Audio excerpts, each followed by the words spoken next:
I was sitting in a lawyer's office when I found out my parents had chosen my sister over me. Not in a small way.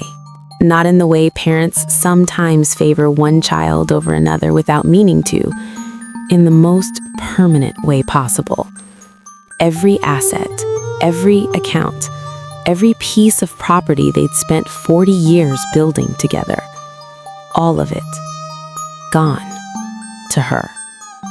And I found out sitting in a beige chair across from a man I had never met, holding a document I was never supposed to question.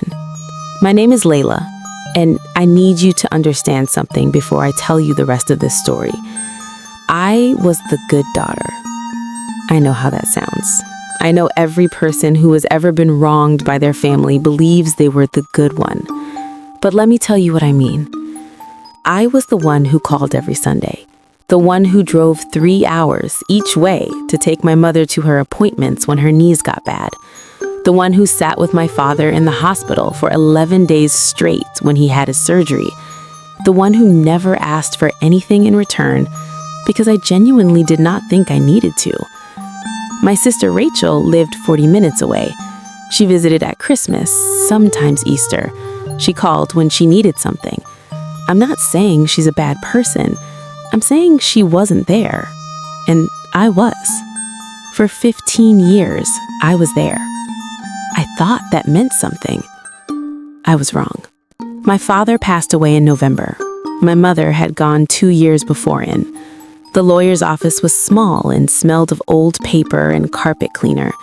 Rachel was sitting to my left. She would not look at me. I noticed that immediately. The lawyer opened the folder and began to read. The house, to Rachel. The savings accounts, to Rachel. The investment portfolio, to Rachel. The lake cabin we had gone to every summer as children, to Rachel. I sat completely still. I have very clear memories of the next few minutes, and almost none of them involve sound. It was like watching television with the volume off. The lawyer's mouth kept moving. Rachel's hands were folded in her lap, very careful, like she already knew. And that's when it landed. She already knew. This was not a surprise to my sister. She had known. For how long, I still do not know, but she had known she was sitting in that office to receive everything, while I was sitting there to receive nothing. And she had never said a word. I asked the lawyer one question. When was this version of the will signed? He checked his papers. 4 years ago. 4 years. While I was still driving 3 hours to take my mother to her appointments, while I was still sitting in hospital waiting rooms, while I was still calling every Sunday.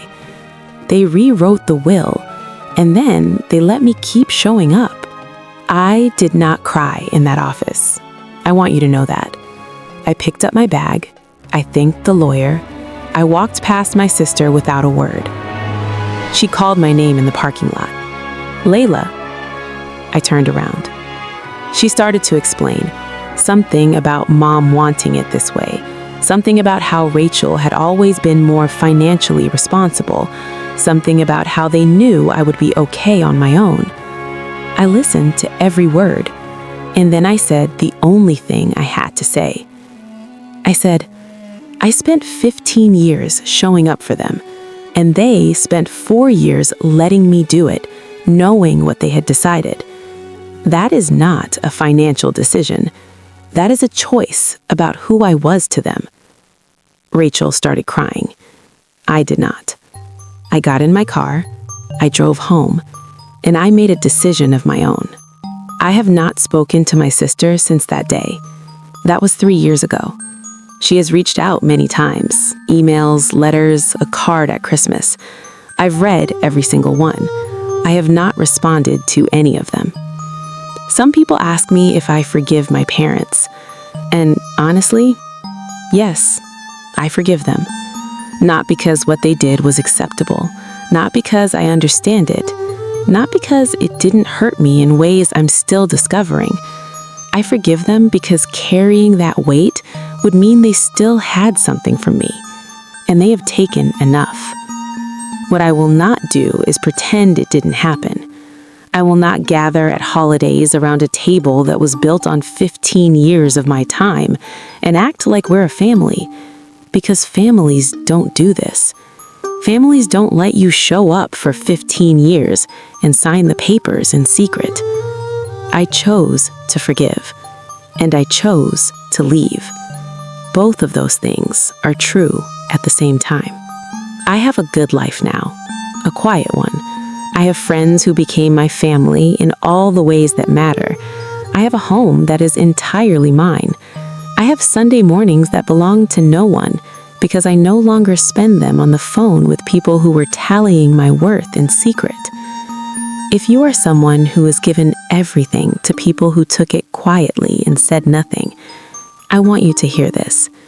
Your effort was real. Their silence about what they were planning doesn't erase the person you were. It only tells you who they were. You are allowed to forgive people and never speak to them again. Those two things are not opposites. Follow for tomorrow, because some family stories cut even deeper than this one.